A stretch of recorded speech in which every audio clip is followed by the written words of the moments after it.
Good morning, everybody. So we're going to start 11-2, focusing on the graphing portion of exponential functions. You've seen some of these graphs on the news recently with, for example, the COVID in New York and the exponential functions of how many people were getting sick at the beginning and so on and so forth. So it's kind of in the news right now.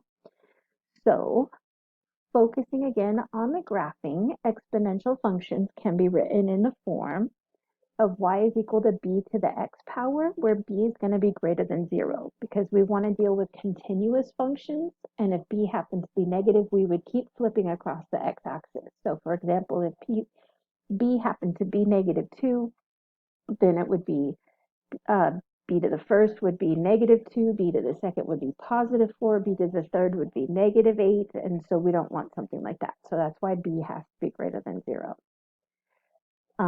So yeah, as if b was less than 0, the graph would flip-flop across the x-axis and would not be continuous. So if b was equal to 0, it would just be a horizontal line, y equals 0, and that would be totally boring, and that's not what we're talking about. So let's take a look at what these graphs might look like.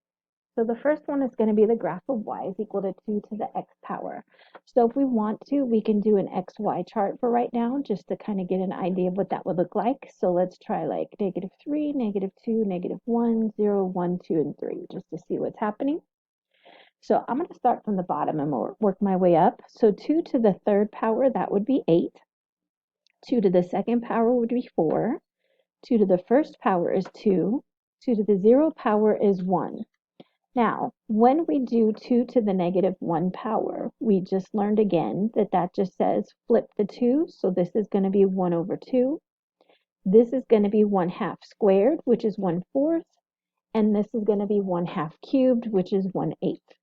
So if we go to graph that, we would get -3, 1/8, -2, 1/4, -1, 1/2, 0, 1, 1, 2, 2, 4, and then 3, 8. So the graph looks something like this. So notice, because z does not equal 0 or a negative value, we are never actually going to touch the x-axis. And so the lowest y value we're going to get is something approaching 0, and then the highest value goes to infinity, and it's going to be continuous for all x values, right? So if we take a look at the next one, let's do the same thing. So we've got -3, -2, -1, 0, 1, 2, and 3. And so again, I'm going to start down here. So 1/2 to the third, 1 cubed is 1, and 2 cubed is 8. To the second, 1 squared is 1, and 2 squared is 4. To the first is 1/2, and any number to the 0 power is 1. So now, when we're talking about -1, 1/2 to the -1 power says flip the fraction, and so we get 2 to the first power. And so this says flip it and square it, and so 2 squared is 4, and this says flip it and take it to the third power, which would be 8. So we have -3, 8, -2, 4, -1, 2. Oops, wrong one. Let's try that again. And then we've got 0, 1, 1, 1/2, 2, 1/4, 3, 1/8. So if you notice, the y values are exactly the same for both graphs. They're just flipped. So here, when it was -3, we had 1/8, and when it was +3, we had +8. And over here would be the reverse. With -3, we have +8, and at +3, we have 1/8. So pause the video for a moment, and I want you to tell me what you notice about the graphs, and I apologize about the phone ringing in the background. So if you notice, they're exactly the same graph. They're just mirror images of each other. If I had some patty paper, I could draw this one and flip it across the y-axis, and I would get this one. So they are reflections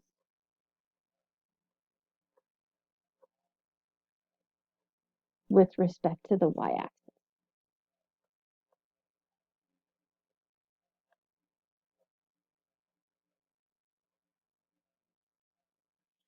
So if you notice, 2 to the x power is what it is, and then 1/2 to the x power is going to be 2 to the -1 all to the x power, which gives me 2 to the -x power.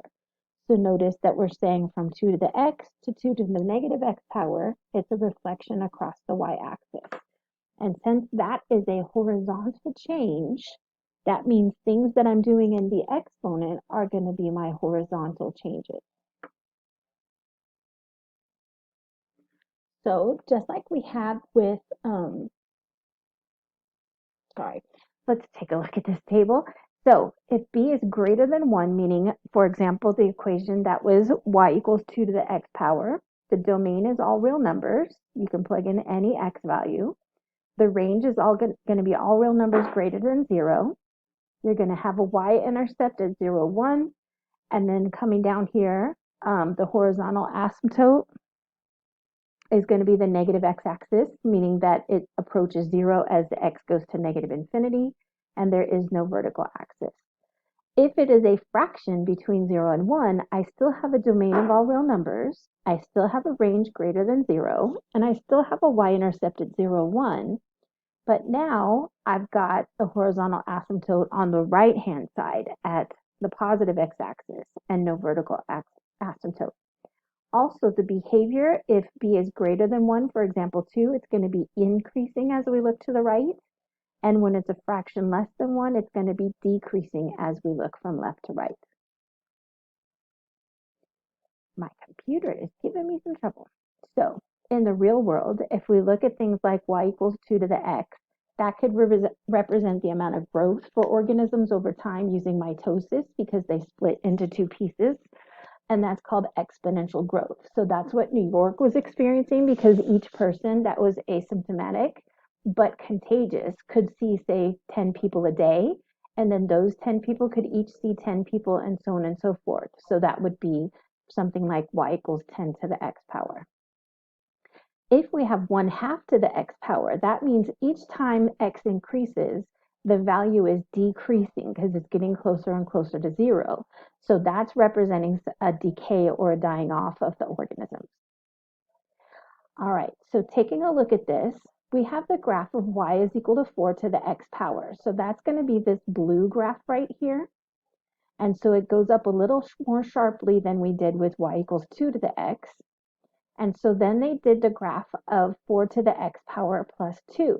So that's this red graph here. So notice every value on the blue graph got moved up 2 units. So outside of the exponent is going to be a vertical change. So here where it says -3, every value from the blue graph gets moved down 3 units to come down to the green graph. When we have y equals 1/5 to the x power, that's going to be this blue graph. So notice it's decreasing this time because 1/5 is between 0 and 1. If I multiply it by +6 outside of the function, that means that it's going to be decreasing 1/6 as fast, or meaning that it's like 6 times as high. So here we have a point at 0, 1. The new graph is going to have a point at 0, 6. When we multiply by a -2, not only are we doing a vertical stretch of 2, but we're reflecting it across the x-axis, which is a vertical change. So it's going to be a negative value flipped across the x-axis and stretched by a power of 2. So where this was at 0, 1, now it's at 0, -2.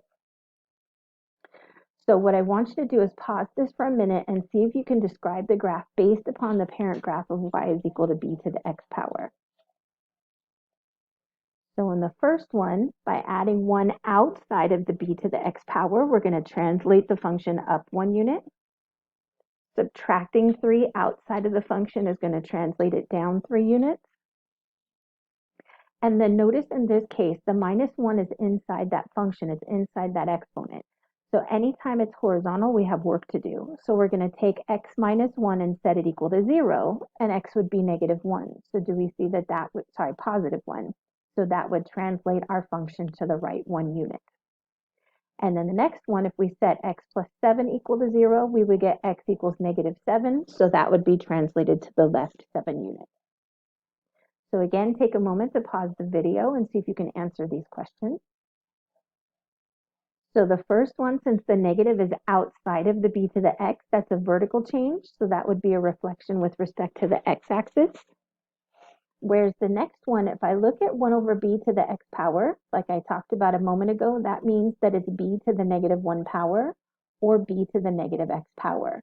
So because that negative is inside the function, it's a horizontal change, which means that we're going to reflect with respect to the y-axis.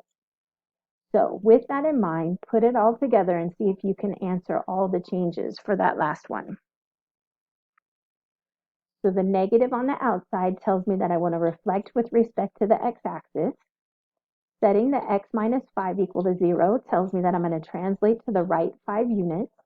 And then the minus 4 on the outside of the function tells me that I want to translate down 4 units.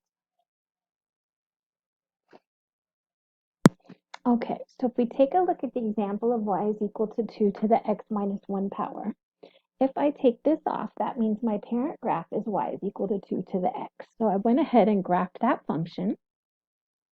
And so then if you notice, this minus 1 is in the exponent. So that means it's a horizontal change and we have work to do. So if we take x minus 1 and set it equal to 0, we get x is equal to positive 1, which means that we're going to translate to the right 1 unit. That means every point on the original parent graph gets moved to the right 1 unit. And so we would get a graph that looks something like this. Okay, so if we take a look at the second graph, that's saying negative x plus 2. So what the negative tells me is we're going to reflect, and because it's in the exponents, it's the horizontal reflection. So we're going to reflect with respect to the y-axis.